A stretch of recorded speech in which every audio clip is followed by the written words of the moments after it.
Steph, you're the first in NBA history to go 8 for 8 from three and have 10 assists in the game. And I think the 8 for 8 is the most made threes you've had yourself, your personal high. What was tonight like for you, especially with your thumb? And like, where did even the bank three? Did you just know it was going to be your night? Um, First off, thanks for making up a stat that I could be the first at. That's pretty cool. I didn't really think nothing of it. Sometimes when you have like a little injury or something that's random, it kind of forces you to focus a little bit. And just be free, just happy I got to play because I was kind of unsure going into the day. But I didn't get many attempts. I got up in the first half, but all four of them were really good in rhythm shots. And then from there, you kind of just flowing off of the joy of, things going our way and having a day where, Dennis hit three in the first half. JK came in, hit some big shots. Moses, like everybody was kind of just feeling the rhythm of the night, and those last three, the glass one was just that is your night, and you just gotta laugh and have some fun with it. Last game you said that you guys were average, but tonight, it was completely different. And you didn't lose the league. What do you think the adjustments were to make things so easy? Make shots. When you make shots, everybody feels good, and it helps your defense because you stay engaged. And we've had a long run where shots just weren't falling. I think this is the first time we've shot over 50% in a long time. So it's, yeah, that helps. And you just want to maintain confidence. I know what I said last game, and I meant it because we are, you are what your record says you are. And we have been playing below average basketball for a long time. Obviously, I take accountability for a lot of that. And at the end of the day, you just want to play free and have fun. I celebrated my first three and just to try to infuse some joy into the game. So we have to try to maintain that, even if, shots don't fall for a certain stretch of a game. Just stay locked in. Steph, how difficult was it to go 8 for 8 from three and only take 8 threes? That was the weird part because, like I said, I shot 4 of them in the first half, I think, and their defense, they were trying to force everything into the paint, switching, but we were moving the ball all over the place. So eventually, you're gonna get looks. You just gotta stay patient. It's easy when you are making all of them, but it's one of those games, too, where I didn't necessarily feel like you need to force anything. And only thing I would have wished I would have forced if Raymond would have yelled that I think 9 is the record for most makes. I would have forced one after that, but I didn't know. Steph, Philly obviously came out tonight to try to shut you down. But as the first quarter, you kind of alluded to it, as other guys are starting to hit shots for you guys, how much did that change and open up the court for you? Well,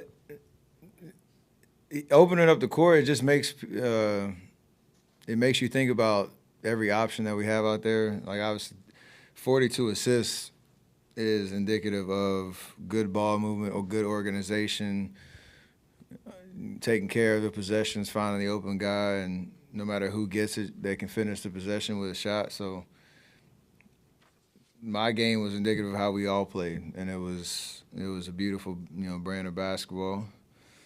And it seemed like everybody who stepped foot on the floor had conviction about what they were trying to do, and we need to maintain that.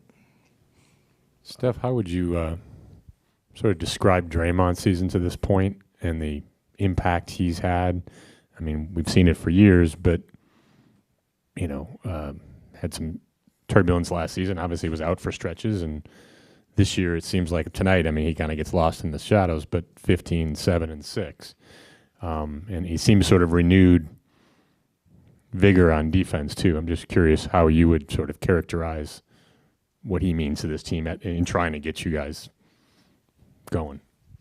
I think since the second half of last year and this whole year, we've had our team kind of down spurts, and it's been frustrating at times. But I think he's just made it about basketball, and for him He made that commitment last year, and I think he's lived up to it. To your point, some nights it won't show up in the stat sheet. Sometimes it will. His defensive effort and his leadership on that end of the floor has been great. Taking on, the challenge, putting his body on the line. I know there's a whole lot of talk about what position he plays and all that other stuff. Like, he makes winning plays, and when the offense is there too, it's an added bonus. So you want him taking the shots that when he's open, knocking them down like he's been doing. It gives us such a big boost when he's, confident especially from three. But then defensively, you don't want to take it for granted. To your point, he's a master on that end of the floor, and he's continued to show it. How consequential was pace and tempo tonight, and just what went into sustaining that for the course of 4 quarters? Last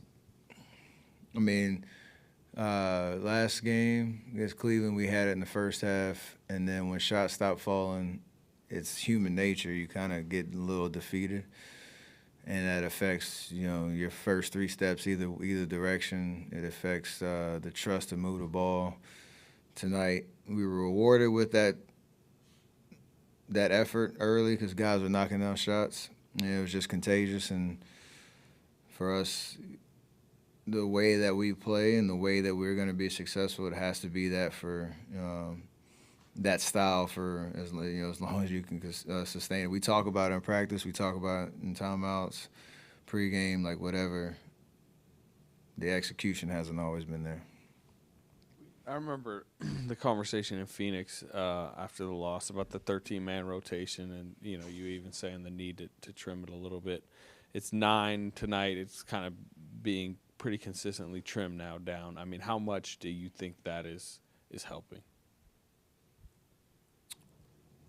Asking a lot of the guys over the course of the season, it's great when you're winning and it's tough when you're not, because it's the way this league works, obviously, and kind of the predictability of knowing when you're going to be in, who you're going to be out there with, that does matter. Guys having an understanding of where their possible shots are going to come from and starting to get, a rhythm. We've talked about it, obviously, as of late. I know BP's out, and he's part of that 9-10, rotation, whatever it is. And you even got Kyle and Loon, who have played significant roles for us at certain parts of the season, not get minutes. So, again, it's tough because that's the challenge of this team. But I think narrowing the roles and the rotation just helps everybody, because you start to build a little bit of chemistry. It's not an easy thing, and will continue to be a challenge for us until it's not. But, it's one of those things about our identity as a team that we have to keep addressing and staying locked in on. Hey, Steph, I spoke to a 101-year-old woman this evening. She said she was going to be your lucky charm tonight, and I think they rolled her out at halftime. You had a chance to have an exchange with her. What was that all about? That's a strong way to put it right there.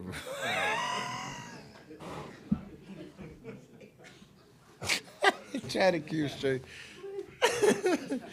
I just appreciate her support of our team, the fact that she says she's over a century old and still, Dub Nation through and through.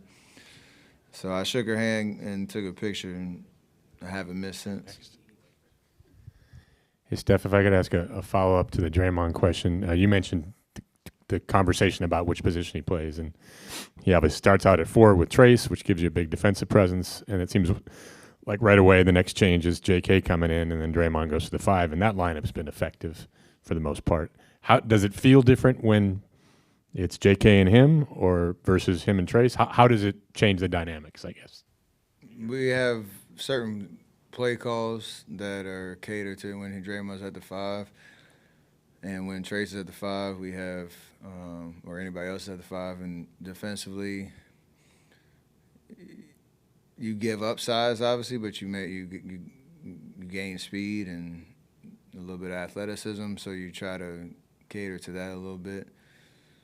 I think at the end of the day, for us, it usually shows up on offense. If we're not organized with Trace and Draymond at the 4, Trace at the 5, Draymond at the 4.